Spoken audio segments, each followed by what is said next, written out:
Let's talk about some free agents the Niners should go after. Already previewed. Re-sign. What do you think? Well, we just mentioned Yannick, so of course because he has Yannick Ngakoue, edge rusher. That would be great. And he's young. I think he's the most dream free agent of mine because I don't think it's going to happen because he might be finally looking for that long-term deal that he wants.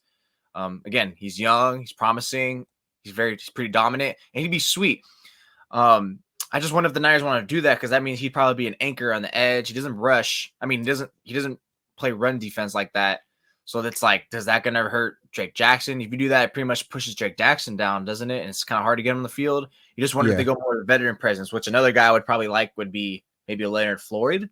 You know, he might be on the cheap, Leonard Floyd, or Bud Dupree. You know, he was promising 3 years ago, until he went to Tennessee. So you wonder if he's getting with a bunch of other guys on the defensive line who they're not going to look at for him, and he could just get nice free lanes to the quarterback and get his numbers up. So Bud Dupree would be my second after Yannick, and then it would be Leonard Floyd. Those are the three I'm looking at in terms of like getting the defensive line, defensive end ramped up for the 49ers. I got an interesting one. An offensive tackle the Niners could acquire. Yash, I don't know how to pronounce his last name. Neiman. He's from the Packers. He started 13 games from last year. He's played left and right tackle. He's 6'7". He's 315 pounds. He's got long arms. He's a good athlete. The Packers are one of the teams that draft and develop offensive linemen the best. They're really good at it. The Eagles are good at it too. I think that's, and the Packers just placed a second round tender, restricted free agent tender on this guy. So if the Niners could get a second round pick, they could just sign this guy. And he would be, I think, a quality starting right tackle that would cost them $4 million. But they don't have a second round pick. They got to figure out a way to get one. Does the tender mean they're free to sign him and they can't match? I think they can match, but I don't know.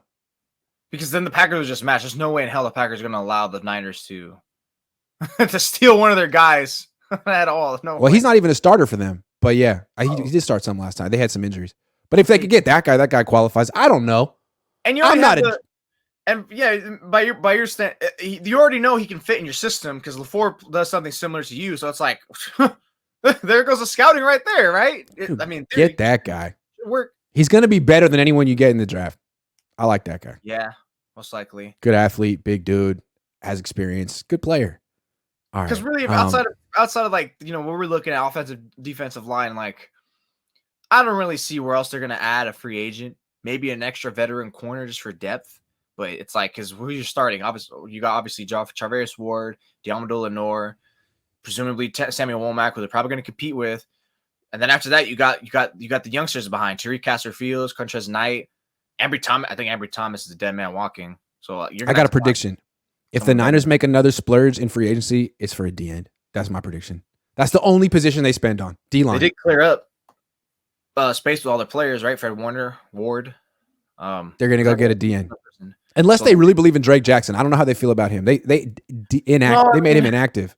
They lost so many players that they just can't fill it with just other rookies this year. That's what I'm saying. So that's Drake Jackson, they need another veteran. They've always been doing that. You lost Ebikam, you lost Amenahu. Is that all they lost? Well, that's pretty much, Bridgeway, I guess, but you lost a lot of depth. You need to fill it up with another nice primetime piece in free agency just to help round it out, and that's going to make everything better.